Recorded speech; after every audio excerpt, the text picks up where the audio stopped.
കേൾക്കണോ ഒരു സൂത്രക്കാരിയുടെ കഥ. ഒരു പൂച്ചയ്ക്ക് 3 കുട്ടികളുണ്ടായിരുന്നു. ചടിച്ചു കൊത്ത പൂച്ചക്കുട്ടികൾ. അവർക്ക് പേര് വേണ്ടേ? വാസുദേവൻ, ചക്രവാണി, പുള്ളിനാന്നി.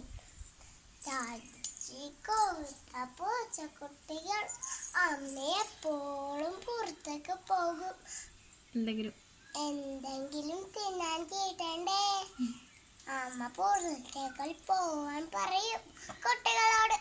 മക്കളെ, ഞാൻ വന്ന് വാതിൽ മുട്ടി വിളിച്ചാലേ വാതിൽ തുറക്കാവൂ.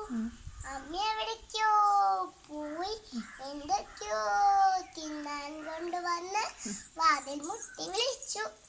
മക്കളെ, വാതിൽ തുറക്കൂ. കുട്ടികൾ വാതിൽ തുറന്നു. അമ്മ കൊണ്ടുവന്നത് എല്ലാവരും കൂടി തിന്ന് ഓടിക്കളിച്ചു. ഒരു ദിവസം ഒരു പുലി ഈ പൂച്ചക്കുട്ടികളെ കണ്ടു. തടിച്ചു കൊത്ത പൂച്ചക്കുട്ടികളെ കണ്ടപ്പോൾ പുലിയുടെ വായി വെള്ളം പൊട്ടി. പൂച്ച പുറത്തേക്ക് പോയപ്പോ നോക്കി പുലി വന്നു. വാതിൽ മുട്ടി വിളിച്ചു. മക്കളെ, വാതിൽ തുറക്കൂ. വാസുദേവനും പറഞ്ഞു. എനിക്ക് പേടിയാവുന്നു. ചക്രവാളി ജനലിൽ എത്തി നോക്കി. അതാ നിൽക്കുന്നു പുലി. ചക്രവാണി പറഞ്ഞു, എനിക്ക് പേടിയാവുന്നു. പുലി നന്ദിക്കൊരു സുഖം തോന്നി.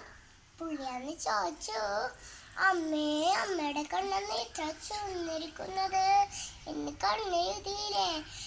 ഇല്ല മക്കള്, കണ്ണെഴുതാൻ മറന്നു പോയി.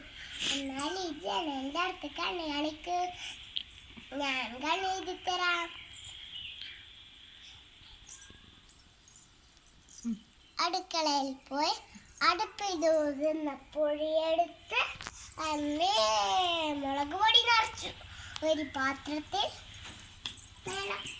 വെളിച്ചെണ്ണയും എടുത്ത് പുളിയുടെ നീര് നോക്കി അയ്യോ പുലി പിടക്കാൻ തുടങ്ങി. ഓടി ഒരു പൊട്ടക്കിണറ്റിൽ വീണു. പുലി ചത്തുപോയി.